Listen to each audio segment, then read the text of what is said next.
Welcome to the Center for Spiritual Enrichment, where today we will continue listening to God's story. At this point, we are reading through the book of Leviticus, and today there are 3 chapters that we will concentrate on. These are chapter 10, chapter 11, and chapter 12.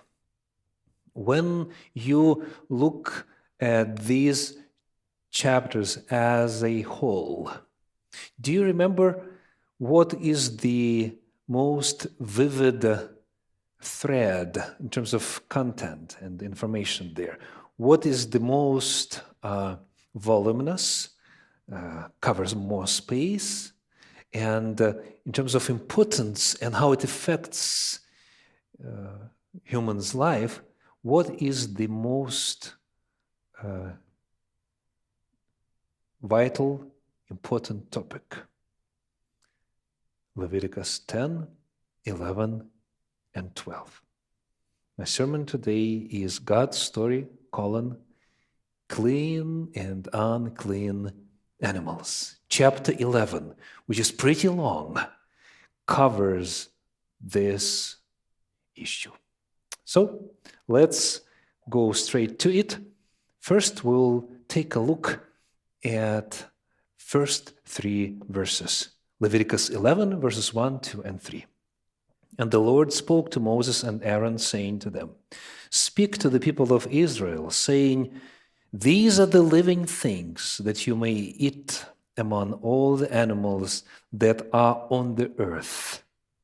Whatever parts the hoof and is cloven-footed, and chews the cud among the animals, you may eat." God is telling that all animals that live on land, should be divided into 2 categories, clean and unclean. And 2 signs are given to tell them apart. So what is the first thing to look for in a clean animal? Whether the animal has hoofs or not, whether it has paws or hoofs. If it has hoofs, then there is hope, but you look intently and the hoof must be split. It says here in the version that I'm using, which is English Standard Version, cloven-footed. So, split hoof. What's the second sign? It says, choose cud. If we're talking in zoological terms, these would be ruminant, artiodactyls. And artiodactyls simply means cloven-footed, split-footed. Ruminant means that an animal would eat something and would swallow it and then regurgitate and would chew it again and would swallow it again. So the digestive system is pretty complex. There are, like if we're talking cows, there are 4 parts of the stomach in a cow. There are 2 parts, 2 sections of a stomach for a goat, let's say, and so forth. So these 2 characteristics, 2 signs. First of all, it has to have hoofs, they should be split, and then it should chew the cud. It should be a ruminant creature. And it talks about the anatomical structure of the animal. But when you look at it, these are 2 signs to look for. If they are present, they are clean. If they are not present, they are not clean. And the Bible says that specifically both of the signs should be there. For example, let's take a look at a pig, like a typical pig. Does it have hoofs or paws? It has hoofs. Is it split? Are they split? Yes, the hoof is split. Does it chew the cud? No, it does not. And therefore, the text specifically states, this is not clean. It is unclean because it does not chew the cud. Okay, these are land animals. Now the text moves to water animals. Let's read from the Leviticus chapter 11, verses 9 and 10. These you may eat of all that are in the waters, everything in the waters that has fins and scales, whether in the seas or in the rivers, you may eat. But anything in the seas or the rivers that does not have fins and scales, of the swarming creatures in the waters and of the living creatures that are in the waters, is detestable to you. Again, we see two signs, two external features: fins and scales. And again, both of them need to be present for a water animal to be declared clean. For example, shrimps, are they clean or unclean? They are unclean. How about shellfish? How about oysters? How about salmon? Clean. You're doing great. Good job.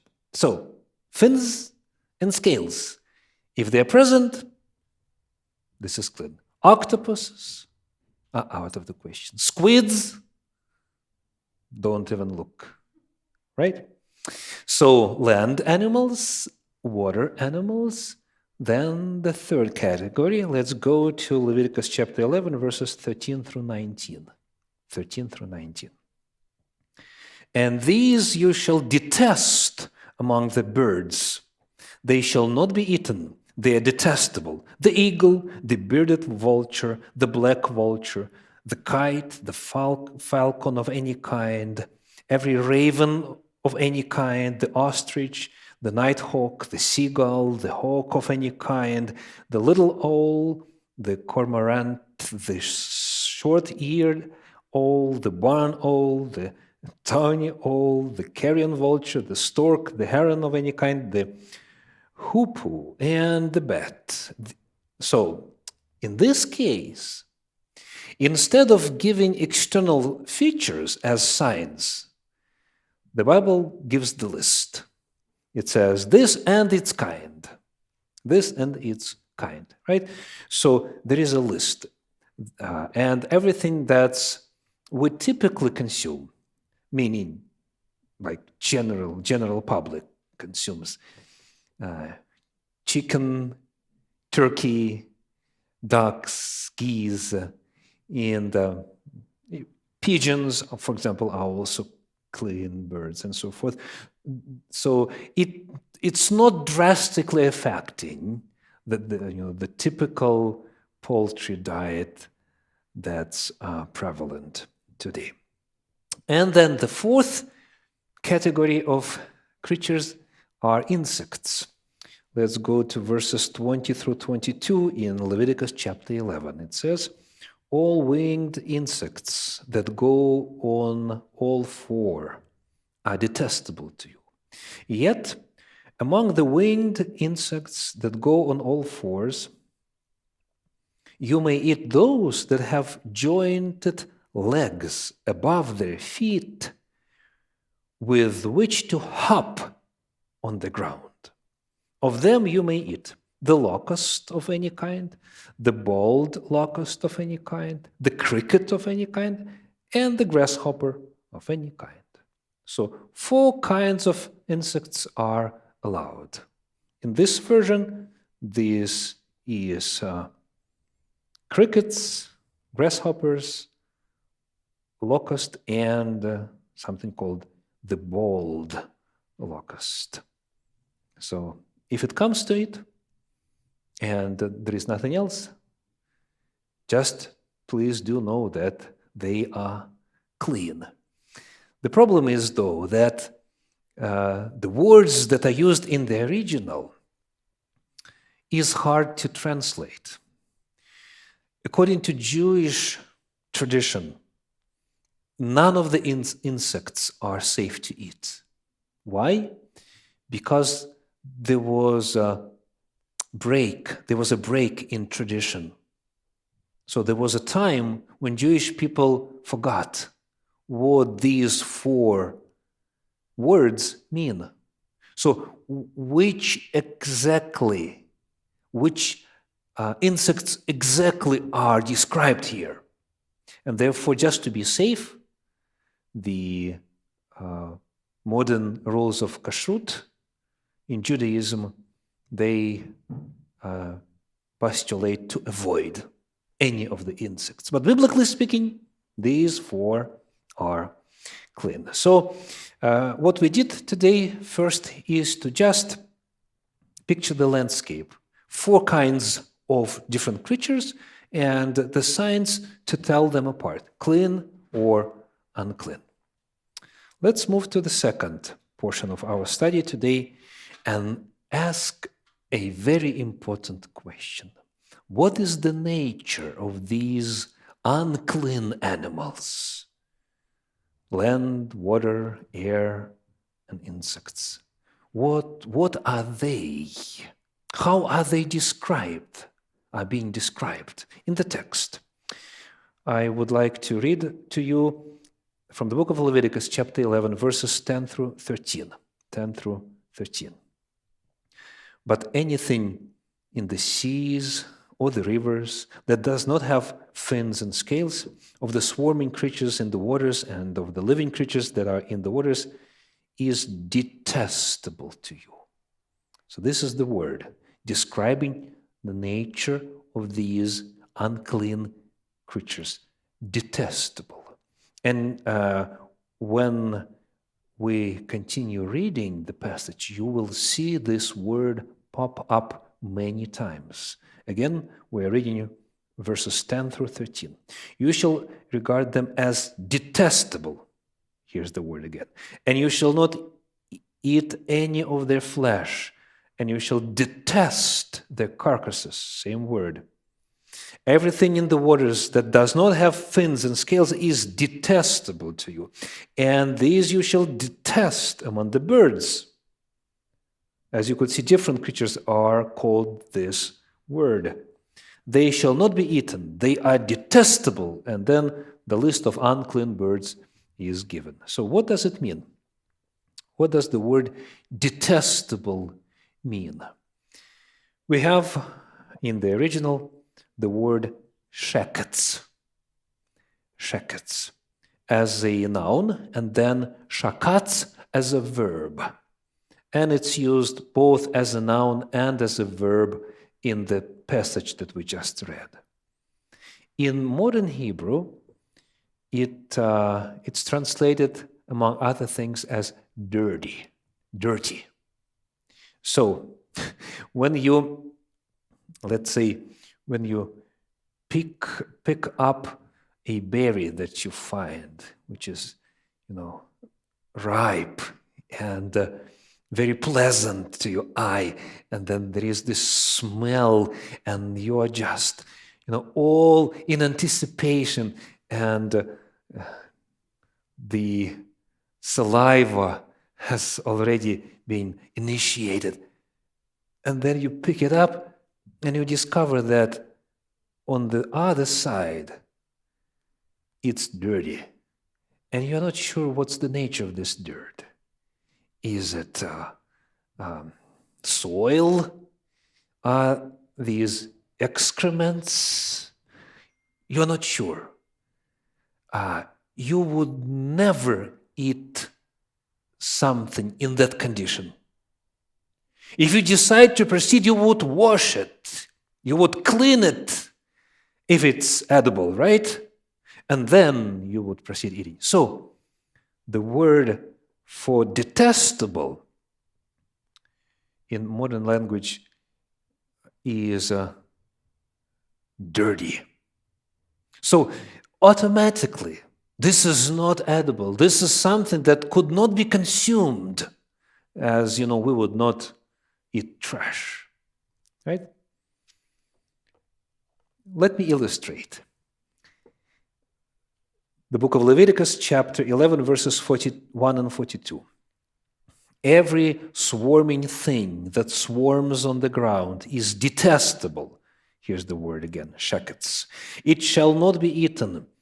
Whatever goes on its belly, like a worm, a snake, something like that, and whatever goes on all fours, or whatever has many feet, like what? Like centipede, for example, has many feet. Any swarming things that swarm on the ground, you shall not eat, for they are detestable. Let me try something. Could you share your reaction? A centipede, tasty? How about a cockroach? How about a spider? There are those tribes that catch those big spiders. There are spiders that actually feed on birds, on small birds, right? So these tribes, they would catch a spider or two or three. They would roast it on fire. They would eat it, and then they would use the fangs to clean the meat from in between the teeth. Appetizing? No? So this is what the Bible is trying to say. They are detestable. They are like dirt. They are not to be even viewed as food by anyone who has read the Holy Book. So the nature of unclean animals is that they are shekets. They are identical or equal to excrements. This is not food. This is waste. This is not edible. That's the message. That's the first term. Now, let's take a look at another passage. There are two lists of unclean and clean animals in the Bible, and the second one is found in the book of Deuteronomy. Deuteronomy chapter 14, verse 3 makes a general statement as a foreword, and then the list goes on. It says, "You shall not eat any abomination." Abomination. And we have a different word in the original, which is Hebrew word toeva. Toeva as a noun, and then ta'av as a verb. Let's read one passage where this word is used. It's the book of Job, chapter 9, verses 30 and 31. "If I wash myself with snow and cleanse my hands with lye, yet you will plunge me into a pit, and my own clothes will abhor me." Did you get the picture? There is a squeaky clean person. No dirt anywhere. And then the person is thrown into a pit. And who knows what's in there? It is dirty. But it could be human feces. It could be just, standing water with the smell that's very prevalent. That could, anything that the pit collects. Anything falls and stays there and rots there and so forth, right? It says, "You will plunge me into a pit, and my own clothes will abhor me." So again, what's the picture? Abhor is the verb ta'av, to detest, to render as repulsive. That's the nature of unclean animals when we are talking about eating them. When we are talking about viewing them as food, that's the picture. So anytime that there is an appetizer given which has parts of unclean animals. These are the two words that need to immediately come to your mind. Sheketz and toeva. Dirt, trash, excrements, and so forth. This is the nature of these creatures when we're talking about them in the context of consuming them, eating them. Let's take a look at another passage that illustrates these two terms, sheketz and toeva, in the Bible. It's Deuteronomy chapter 7, the book of Deuteronomy chapter 7, verses 25 and 26. The carved images of their gods you shall burn with fire. You shall not covet the silver or the gold that is on them, or take it for yourselves, lest you be ensnared by it, for it is an abomination. Toeva in the original. It is an abomination to the Lord your God. And you shall not bring an abominable thing, again, toeva, into your house and become devoted to destruction like it. You shall utterly detest shakatz and abhor ta'av, it, for it is devoted to destruction. So, what we need to know is that both words, sheketz and toeva, are used in the Bible to describe idols. Even part of those things that were devoted to idols, that were used in sorcery, in heathen, in pagan context, in pagan worship, that were associated with worshiping demons. These two words are the same. They describe both unclean food and idols, amulets, and other objects dedicated to idols. This is their nature. Idols and unclean animals, they are designated by the same vocabulary, by the same verbiage, by the same words. Another place, the book of Isaiah, chapter 66, verses 15 through 17. Isaiah 66, 15 through 17. For behold, the Lord will come in fire, and his chariots like the whirlwind, to render his anger and fury, and his rebuke with flames of fire. For by fire will the Lord enter into judgment, and by his sword with all flesh, and those slain by the Lord shall be many. What do you think is being described here? Like if you look at the text through traditional Christian lenses, what event is being described? Fire, punishment, the Lord coming. Second coming of Jesus Christ is immediately the picture, because the language is identical here and in apostolic writings where it describes the second coming of Jesus Christ. Whatever the event in your mind be, let's take a look at who will be punished. Verse 17. Those who sanctify and purify themselves to go into gardens, following one in the midst, eating pig's flesh and the abomination toeva and mice shall come to an end together, declares the Lord.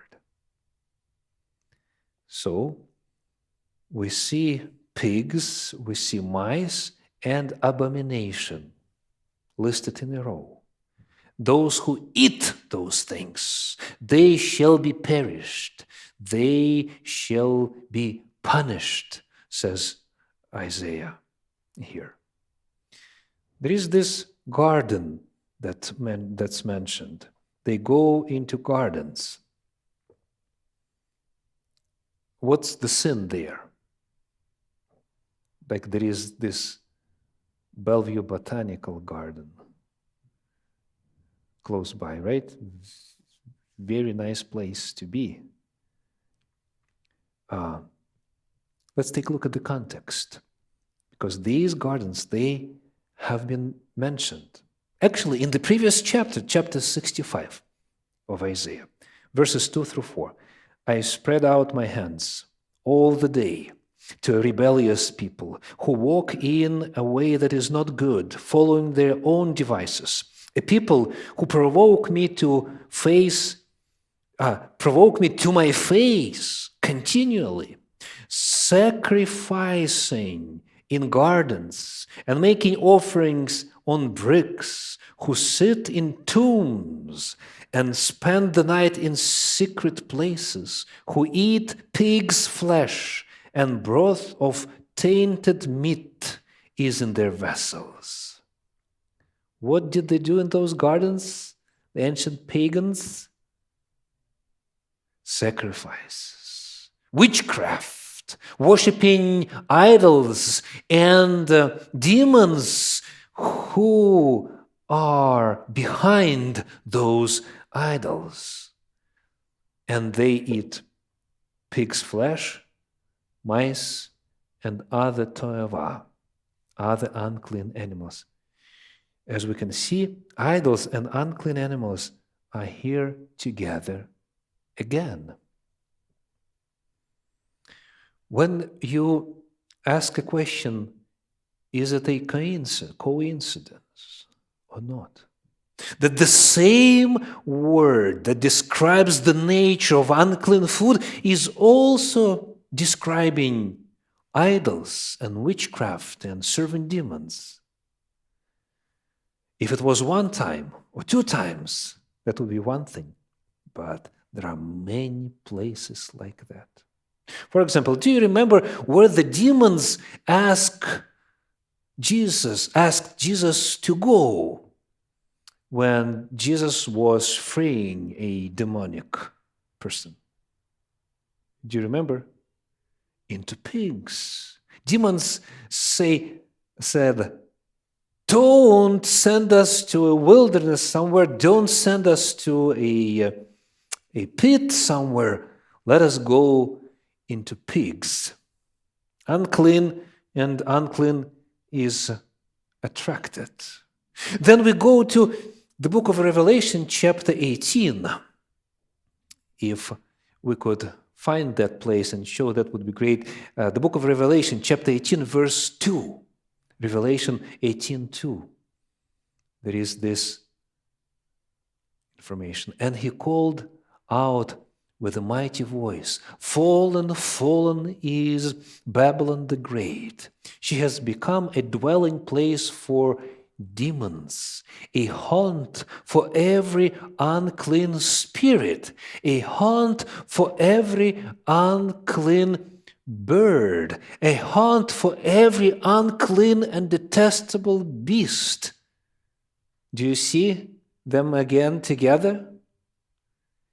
Where evil spirits are, there unclean birds and animals are. The same word is used to describe both. So that's a little bit about the nature of unclean animals. Now, our last question. The reasons for the ban. Why did God separate the animals into clean and unclean? Now, the popular explanation is, and you might have picked on it when listening to the biblical text that was read before the sermon today. I'm not sure which version of the Bible was read, but the term was, they are ceremonially unclean. ceremonially unclean. So the prevalent idea among Christians is that these laws, they are part of so-called ceremonial law of the Bible, connected to different rites and washings and foods, having to do not with spirituality or holiness or modesty or morals, but this is just, something that was connected to the sanctuary service, to all those rites and all those ceremonies that we as Christians are no longer doing, because this is a New Testament era, right? That's the prevalent understanding. So, let's ask a question. What is the reason given in the text itself? Why are these animals separated? Why is there a ban on their consumption? If you ask this question in a different group, in a group of those that believe that these dietary laws are still to be kept, what answer would you get? What is a typical answer?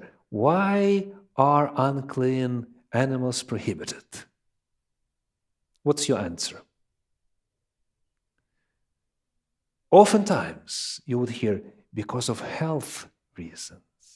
Because, these animals, they are prone to be infected, and then when you consume their flesh, you in turn become infected, and so they are basically not healthy. And because of that, God, who is a loving Father, He is just warning us, saying, I want you to be healthy, so avoid this type of diet. And, when looking at the list with a scientific approach, it is true that you would find many sources of scientific studies confirming that there is wisdom in limiting animal flesh consumption that's consistent with biblical delineation. But this thought is nowhere to be found in the Bible itself. So, the book of Leviticus, chapter 11, nowhere tells that you shall not eat them to stay healthy, to avoid diseases and so forth. What does it tell? Chapter 11, verses 43 through 47. You shall not make yourselves detestable. You shall not make yourselves detestable with any swarming thing that swarms, and you shall not defile yourselves with them and become unclean through them. For I am the Lord your God. Consecrate yourselves, therefore, and be holy. For I am holy. You shall not defile yourselves with any swarming thing that crawls on the ground. For I am the Lord who brought you up out of the land of Egypt to be your God. You shall therefore be holy, for I am holy. This is the law about beast and bird and every living creature that moves through the waters and every creature that swarms on the ground, to make a distinction between the unclean and the clean, and between the living creature that may be eaten and the living creature that may not be eaten. What's the biblical explanation? One term: holiness. Did you catch it? Holiness. Again, you shall not eat them, because you will defile yourself. In what sense? Consecrate yourselves, therefore, and be holy, for I am holy. Twice this is mentioned. So the biblical reason is that it's a matter of holiness or sanctification. And when you ask, well, what's the correlation there? How, eating or not eating something could make me more holy or holier, right? The answer is very basic. What does it mean to be holy or sacred? What's the root meaning of the term? To be separated. To be consecrated means to be set apart. Holy means set apart. So each time when you go to a marketplace or you choose what to eat, if it is flesh of animals that you are after, when you make a distinction, when you make a separation, you're practicing what? Holiness. Exactly. And it just trains us to look at everything as being either good or bad, either holy or unholy, either spiritual or vice versa. So this is one part of what it means to be holy. That's the biblical explanation. And since God is holy, we need to emulate Him. We are invited to be like Him. And one of the ways to do it is to withhold from eating excrements, shekets toeva, from eating the living things that are called unclean. These are the matters of holiness. Lastly, wasn't it only given to the Jews, to the Hebrew people? I mean, why would God want those who are not Jewish to withhold from eating excrements, right? Why would God want others to be holy also, and not only Jewish people? A reasonable question, right? Let's open apostolic writings. 1 Peter chapter 1, verses 14 through 16 says, "As obedient children, do not be conformed to the passions of your former ignorance, but as He who called you is holy, you also be holy in all your conduct, since it is written," quotation marks, "You shall be holy, for I am holy." Where is it written? In the chapter that we are studying today. It's a quotation from Leviticus 11. Since I am holy, you need to be holy, therefore don't eat unclean food. And Peter is quoting this, addressing whom? Addressing Christians. Addressing Christians. So you were in ignorance, he says. Formerly, verse 14, you were ignorant, but now you know. When a person doesn't know, God does not hold it against him or her. But when you do, then please be holy, verse 15, be holy in all your conduct, because it is written in Leviticus chapter 11, at the very end, be holy. Don't eat unclean food. Today, my sermon is God's story, clean and unclean animals. We are progressing through the book of Leviticus. And I would like to call you to holiness as well. Be holy, for the Lord your God is holy. Amen.